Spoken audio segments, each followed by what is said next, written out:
¿Quiénes fueron los verdaderos privilegiados de la Edad Media? El poder se medía solo por las tierras que se poseían o por la conexión con lo divino. Mientras millones de campesinos trabajaban incansablemente para apenas sobrevivir, un grupo selecto vivía en medio de lujos, poder e influencia. Pero, ¿ese privilegio era siempre una garantía de felicidad o una carga disfrazada de honor? En un mundo marcado por jerarquías inamovibles, los más favorecidos no solo ostentaban riquezas materiales, sino también un poder simbólico que definía su posición en la sociedad. Desde los señores feudales que controlaban vastos territorios, hasta el alto clero que se erigía como intermediario entre Dios y los hombres, pasando por los reyes que gobernaban reinos enteros bajo el supuesto mandato divino, el privilegio podía manifestarse de muchas formas. Sin embargo, hacia el final de la Edad Media, emergió un nuevo grupo que comenzaba a disputar estos privilegios: los mercaderes y la incipiente burguesía. Gracias al comercio, esta clase logró acumular riquezas sin necesidad de títulos nobiliarios, cambiando las reglas del juego social.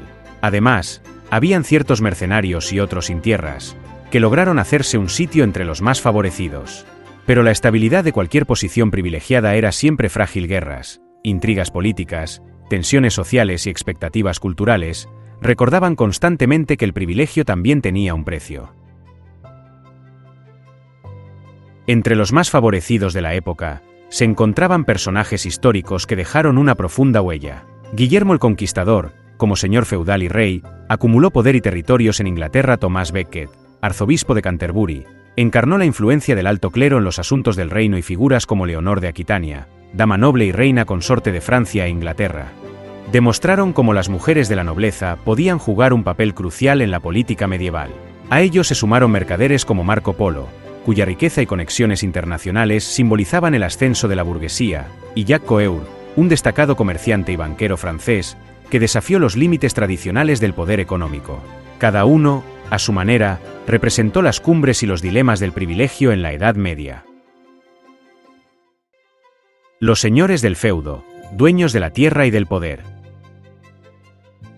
En la cúspide de la jerarquía feudal, los señores feudales representaban una de las clases más privilegiadas de la Edad Media. Su poder derivaba de la posesión de tierras, el recurso más valioso de la época, lo que les otorgaba control absoluto sobre los campesinos que las trabajaban, y les permitía vivir rodeados de privilegios que otros solo podían imaginar. Aunque debían lealtad a los reyes, dentro de sus dominios eran prácticamente autónomos, ejerciendo justicia, recaudando tributos y disfrutando de un estatus elevado, que se reflejaba tanto en su forma de vida como en los derechos exclusivos que poseían. Los señores feudales vivían en castillos, símbolos de su poder y fortaleza. Estos no eran solo refugios defensivos, sino también auténticos centros de opulencia. En castillos como el Castillo de Carcassona en Francia, o el Castillo de Warwick en Inglaterra, los señores organizaban banquetes extravagantes, donde se servían manjares como faisanes, jabalíes y vinos importados. En estas reuniones, rodeados de trovadores y músicos, reforzaban alianzas políticas y mostraban su poderío. Sus hogares estaban decorados con tapices, mobiliario exquisito y armaduras que no solo eran funcionales, sino también símbolos de estatus. Entre los privilegios exclusivos de los señores feudales, estaba el derecho de banalidades, que les permitía exigir a los campesinos el uso de sus molinos, hornos y prensas a cambio de un pago. También gozaban del derecho de caza, que les reservaba los mejores bosques y tierras, para actividades recreativas, algo prohibido para los campesinos bajo severas penas. Este derecho no solo reforzaba su estatus, sino que también les proporcionaba acceso a alimentos de lujo, como ciervos y aves de caza. Figuras como Guillermo IX de Aquitania, conocido como el Duque Trovador, muestran cómo estos señores combinaban la vida militar con el mecenazgo cultural. Guillermo fue famoso no solo por sus conquistas, sino también por su apoyo a poetas y trovadores, contribuyendo al florecimiento de la cultura cortesana. Otro ejemplo es Simón de Montfort, conde de Leicester, quien además de ser un poderoso señor feudal en Inglaterra, jugó un papel clave en las cruzadas contra los albigenses en Francia, lo que le permitió ampliar su influencia y acumular tierras. Aunque su poder provenía de la tierra, algunos señores feudales alcanzaron privilegios aún mayores. Guillermo el Conquistador, como duque de Normandía, era ya uno de los señores más poderosos de Francia, antes de conquistar Inglaterra en 1066, combinando el rol de señor feudal con el de monarca. Similarmente, Ricardo Corazón de León, antes de ser rey, gobernaba como duque de Aquitania y conde de Poitiers, controlando vastos territorios gracias a su herencia materna. El feudalismo también ofrecía beneficios inusuales. Los señores podían imponer tributos especiales, durante ocasiones importantes, como bodas o la cruzada de un hijo, bajo el derecho de ayuda. Además, tenían acceso a la educación superior y la formación militar, privilegios prácticamente inaccesibles para el resto de la población. En ocasiones, sus hijos menores ingresaban en la iglesia, consolidando aún más el poder de sus familias. Incluso los campesinos de sus dominios estaban sujetos a proporcionar servicios adicionales, como la corvea, que obligaba a trabajar gratis en las tierras del señor por ciertos días al año.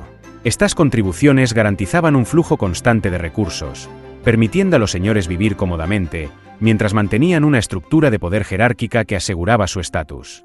Ser señor feudal significaba estar rodeado de privilegios materiales, políticos y culturales, pero también conllevaba desafíos, rivalidades entre nobles, amenazas externas y, en ocasiones, la traición desde dentro de su propio linaje. Aún así, pocos en la Edad Media podían aspirar a una vida tan llena de ventajas exclusivas como la de estos señores, quienes se consolidaron como dueños indiscutibles de la tierra y del poder local. El alto clero, poder espiritual y político. Otros de los más favorecidos de la Edad Media fueron, sin duda, los miembros del clero, especialmente los de alto rango.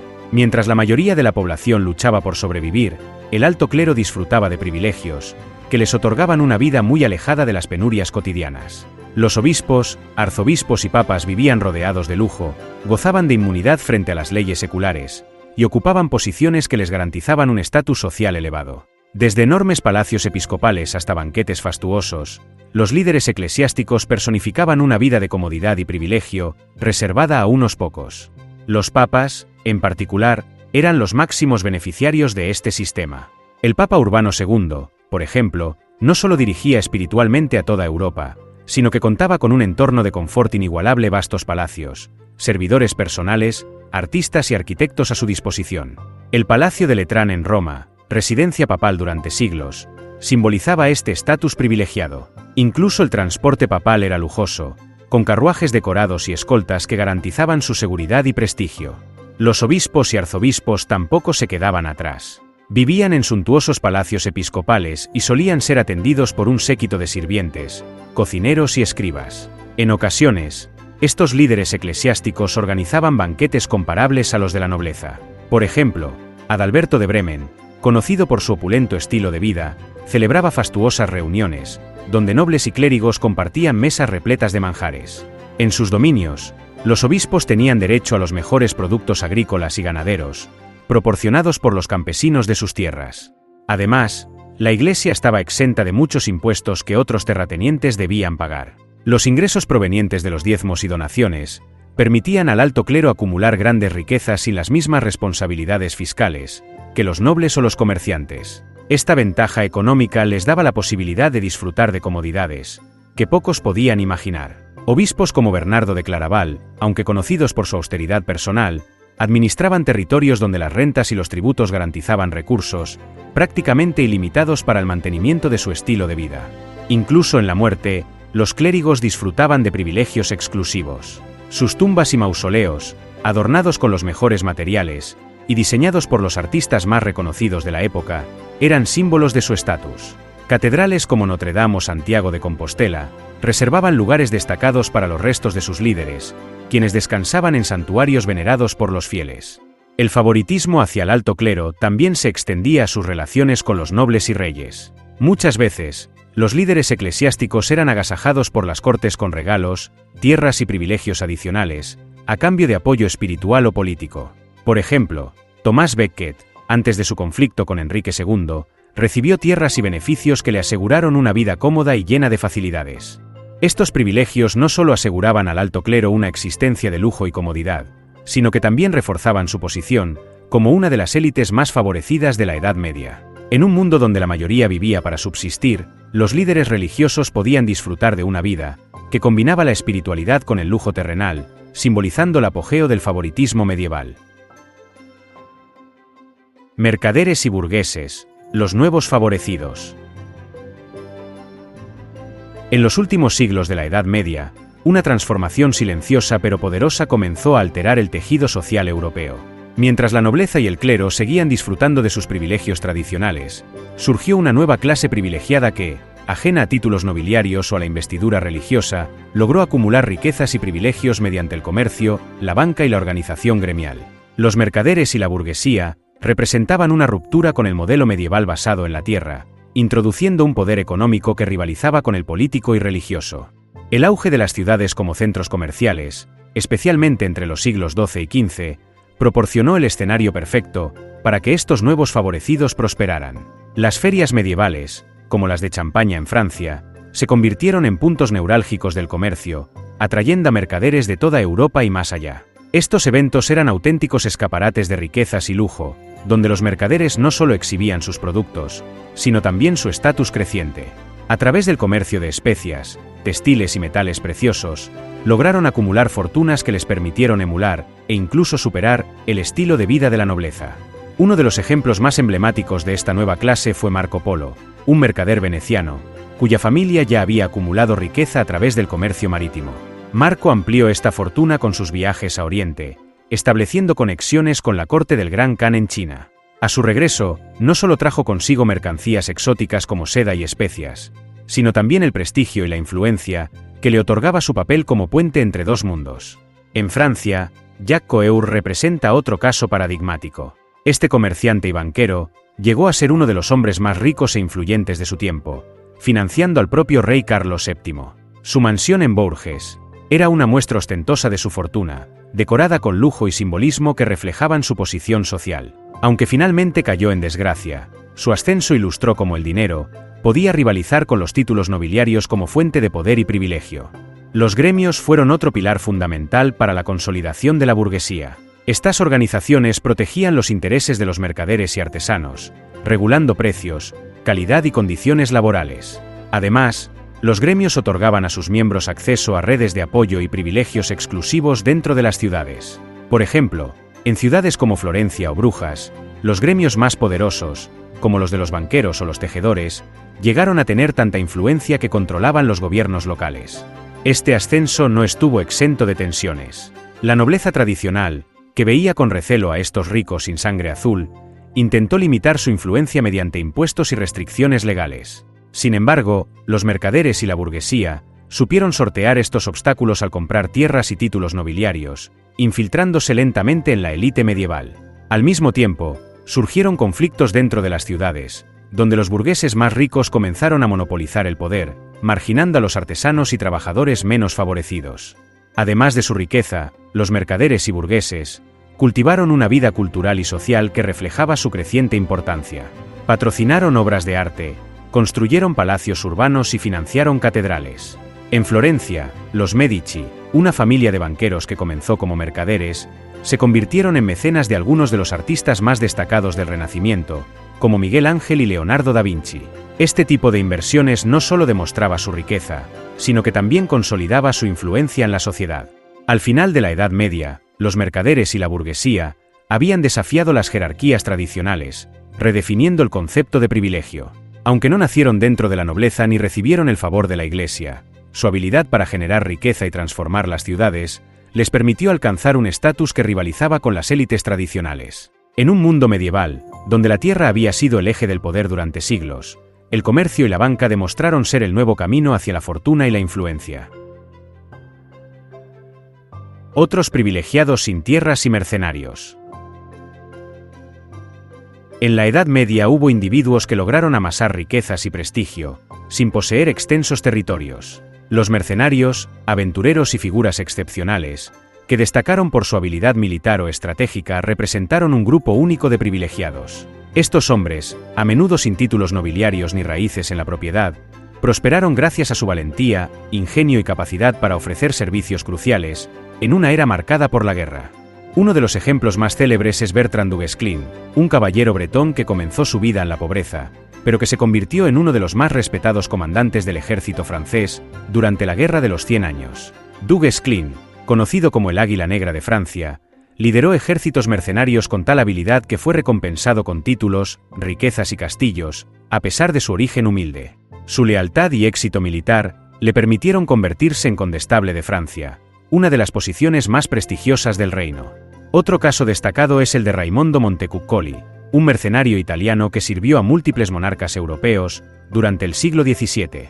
Aunque no poseía tierras propias, su conocimiento en estrategias de guerra le otorgó privilegios como acceso a las cortes reales, un alto salario y el reconocimiento como uno de los estrategas más brillantes de su época. Montecuccoli demostró que la habilidad podía superar las barreras sociales, garantizándole una vida de comodidad y respeto. En España, Rodrigo Díaz de Vivar, más conocido como el Cid Campeador, representa un caso similar. Aunque tenía vínculos con la nobleza, pasó gran parte de su vida como mercenario, al servicio tanto de cristianos como de musulmanes. Su astucia en el campo de batalla le permitió acumular un gran botín y asegurar su lugar como señor independiente en Valencia, convirtiéndose en un símbolo de la movilidad social, mediante la destreza militar. Durante las cruzadas, muchos hombres sin títulos ni propiedades buscaron fortuna y prestigio en los territorios orientales. Aunque algunos comenzaron como simples soldados, lograron convertirse en señores, al recibir feudos en Tierra Santa, como recompensa por sus servicios. Un caso representativo es el de Tancredo de Galilea, sobrino de Bohemundo de Tarento. Aunque no poseía grandes territorios en Europa, Tancredo se convirtió en un influyente príncipe cruzado, adquiriendo prestigio y privilegios, gracias a su habilidad en las campañas militares. La realeza, coronas, privilegios y conflictos. Y para acabar esta historia de los más favorecidos de la Edad Media, nos enfocamos en los protagonistas de la cúspide del sistema jerárquico medieval, los monarcas. La corona era el máximo símbolo de privilegio, otorgando poder, riqueza y la veneración de los súbditos. Sin embargo, este honor también traía consigo riesgos y desafíos constantes. Ser rey o reina no solo significaba disfrutar de lujos incomparables, sino también enfrentarse a intrigas, rebeliones y el peso de gobernar en un mundo lleno de incertidumbres. Los monarcas medievales vivían rodeados de un esplendor inigualable. Sus palacios, como el Palacio de Westminster en Inglaterra o la Sainte-Chapelle en Francia, eran verdaderos símbolos de opulencia, adornados con tapices, obras de arte y mobiliario de lujo. En sus banquetes se servían manjares exóticos como pavos reales, anguilas y especias traídas de Oriente, que solo ellos podían permitirse. Además, sus vestimentas, adornadas con piedras preciosas y bordados de oro, no solo reflejaban su riqueza, sino también su autoridad divina. La coronación de un rey, como la de Carlomagno en el año 800 por el Papa León III, era un evento cargado de simbolismo, que proclamaba al monarca como elegido por Dios para gobernar. Esta conexión espiritual les otorgaba un estatus casi sagrado, consolidando su posición en la cúspide de la jerarquía medieval. Carlomagno, como rey de los francos y emperador del Sacro Imperio Romano, acumuló vastos territorios y privilegios que ningún otro monarca de su tiempo podía igualar. Rodeado de cortesanos, artistas y guerreros, vivió en un entorno de lujo mientras implementaba reformas administrativas que consolidaron su poder. Sin embargo, estos privilegios no estaban exentos de responsabilidades. Carlomagno pasó gran parte de su vida en campañas militares, enfrentando amenazas como los sajones y las tensiones internas de su vasto imperio. Leonor de Aquitania ejemplifica cómo la realeza también ofrecía privilegios a las mujeres, aunque limitados por su género. Como duquesa, reina consorte de Francia y luego de Inglaterra, Leonor utilizó su posición para influir políticamente en dos de los reinos más importantes de la época. Fue mecenas de trovadores y poetas, impulsando la cultura cortesana. Sin embargo, sus enfrentamientos con Enrique II la llevaron a años de encierro, demostrando que incluso los privilegios reales podrían estar acompañados de conflictos personales. El matrimonio real era una de las herramientas más poderosas de los monarcas para asegurar y expandir sus territorios. Isabel de Castilla y Fernando de Aragón destacan como una de las uniones más exitosas, uniendo dos coronas y sentando las bases de la España moderna. Estas alianzas no solo consolidaban el poder, sino que también otorgaban a las familias reales acceso a nuevas riquezas, ejércitos y prestigio internacional. Sin embargo, no todas las alianzas eran pacíficas. La Guerra de las Dos Rosas en Inglaterra, entre los linajes York y Lancaster, muestra cómo las disputas dinásticas podían desatar conflictos devastadores. A pesar de los privilegios, ser monarca no era tarea fácil. La lealtad de los nobles no siempre estaba garantizada, como lo demuestra el reinado de Juan Sin Tierra, quien enfrentó la revuelta de sus varones y tuvo que firmar la Carta Magna en 1215, limitando su poder. Además, los monarcas vivían constantemente bajo la amenaza de invasiones extranjeras, intrigas palaciegas y traiciones dentro de su propia familia. Entre los monarcas que aprovecharon su favoritismo medieval están Felipe IV de Francia, el Hermoso, Usó su autoridad para exiliar a los judíos y confiscar sus bienes, consolidando así las finanzas de su corona. Enrique II de Inglaterra introdujo reformas legales que centralizaron el poder real, asegurándose ingresos regulares a través de los impuestos de justicia. Luis IX de Francia, San Luis, gozó de enorme prestigio gracias a su devoción religiosa, que le permitió ser un mediador influyente en conflictos europeos. Federico II del Sacro Imperio Romano, conocido por su erudición y tolerancia religiosa, mantuvo un harén en Sicilia y promovió avances científicos, un privilegio reservado a pocos. Eduardo III de Inglaterra utilizó su habilidad militar para consolidar el control inglés en Francia, durante las primeras fases de la Guerra de los 100 años. Carlos V de Francia, el Sabio, reconstruyó Francia tras la Guerra de los 100 años gracias a su gestión económica y cultural. María de Hungría, gobernadora de los Países Bajos por mandato de Carlos V, manejó su corte con lujo, y fue una de las pocas mujeres con autoridad política plena. Ricardo II de Inglaterra, famoso por su estilo de vida extravagante, utilizó fondos públicos para construir palacios como el Westminster Hall. Juan II de Portugal, ampliamente favorecido por sus exploraciones marítimas, que le aseguraron enormes ingresos de las rutas comerciales hacia África.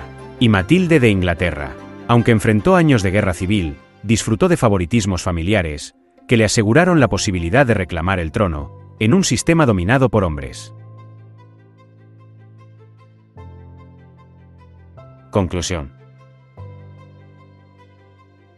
La Edad Media fue una época donde los privilegios definían las jerarquías sociales. Los más favorecidos disfrutaban de riquezas, influencia y comodidades que les permitían destacarse en un mundo marcado por la lucha por la supervivencia. Desde señores feudales y líderes eclesiásticos hasta comerciantes prósperos y reyes, el poder y los privilegios se manifestaban de diversas formas, siempre ligados al control de recursos, alianzas estratégicas y estatus social. Sin embargo, el privilegio no era garantía de estabilidad o felicidad.